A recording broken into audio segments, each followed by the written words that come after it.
Well, here we are again.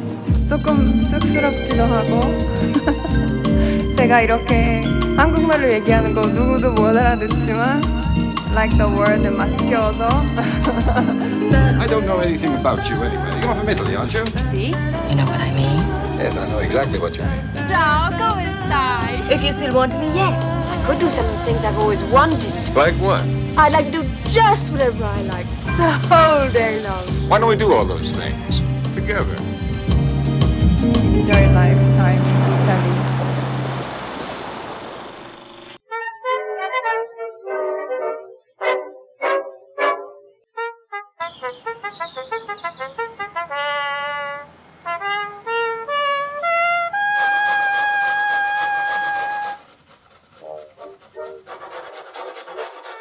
Buongiorno, good morning.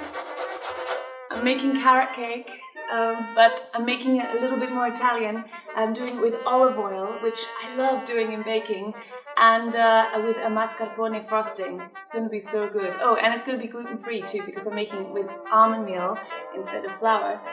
And you know, it's so quiet now. I love cooking super early in the morning. The village hasn't woken up yet. There's no sound of vespers. It's really calm.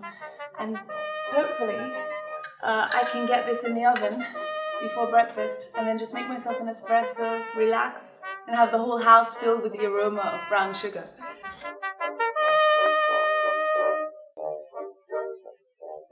I begin by grating the carrot. I picked up some vegetables this morning from the little fruttivendolo truck near my house. On the Amalfi Coast there are so many hills and hundreds of stairs, so there are little fruit and vegetable trucks that come around to different spots so that you don't have to walk all the way into the main village to the supermarket. I eat fruit and vegetables constantly, so I love it. In a mixing bowl, pour in your brown sugar.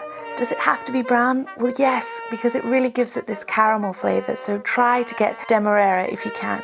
Add the olive oil. I mix everything by hand because I don't have any electric beaters. So sometimes when I'm feeling lazy, I like to bake with olive oil instead of butter because it's much faster and easier to mix into sugar. Add the eggs.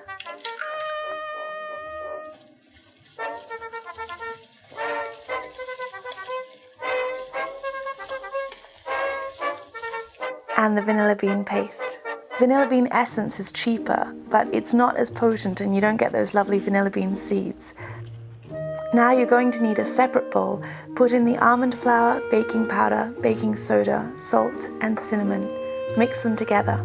If you can't find almond meal or almond flour wherever you live, you'll probably be able to find just plain almonds, and I often find that I can't access almond flour in Italy, and so I just buy whole almonds and blend them in the blender or beat them by putting them in a tea towel and bashing them with a can. A little bit more laborious, but it does get the job done. Now you can add the two bowls together. Add in the grated carrot. Remember, with cakes or muffins, you never want to overmix, so just stir until it's roughly combined. At this point, I always taste my batter.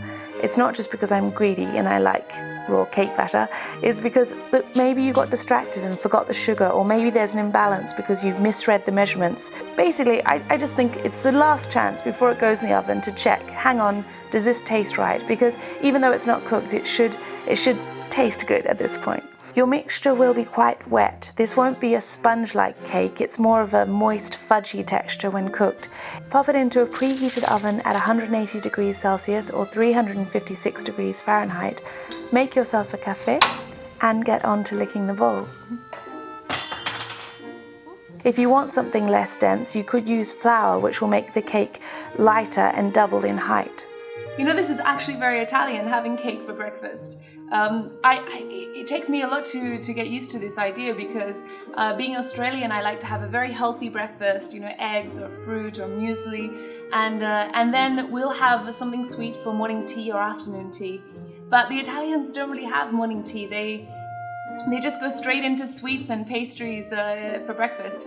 And you know, I find whenever I go to people's houses and I bring them a cake around, you know, 11 o'clock, 10 o'clock, I always expect for them to eat it straight away, no? And I'm a little bit offended because they always put it aside and they say, this will be good tomorrow morning for breakfast. Anyway, I need some espresso, and then we can get on to the mascarpone frosting.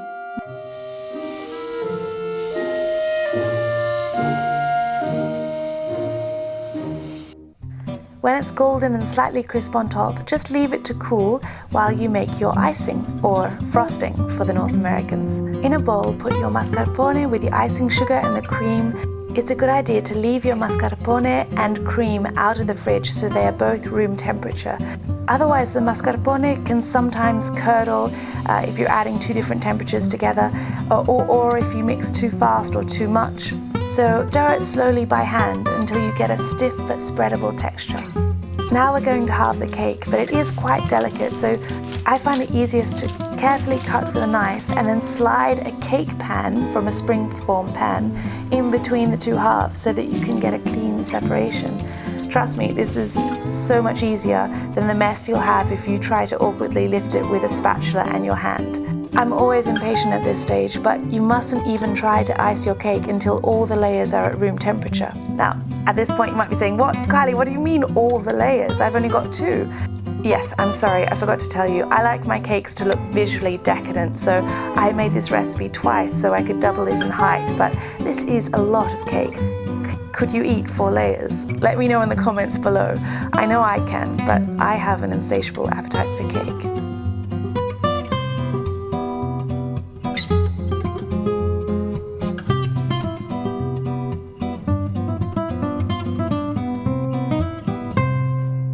I always have fresh flowers in my kitchen, and I love combining dessert and flowers. So when I'm taking this to a party or hosting a dinner, I like to add a little tin foil to the stems and decorate the cake with fresh roses.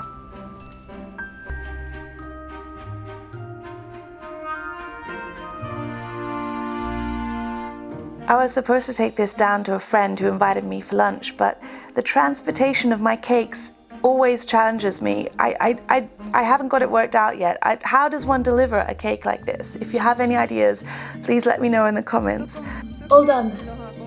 The only problem is, how on earth am I going to get that down to the beach in this heat with all the stairs? I swear this is my biggest problem in Positano. Transporting cakes is a nightmare. I might have to make some kind of box or something. Or maybe I just take in one slice and keep the rest here.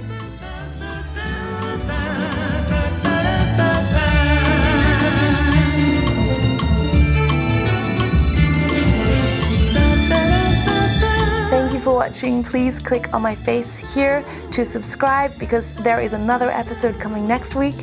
I do need support on Patreon, so click here if you would like to become a patron of my work. And leave me a comment below because you know I read them all and I love hearing from you and I love your support. Thank you so much. Grazie, alla prossima. Enjoy lifetime in Italy.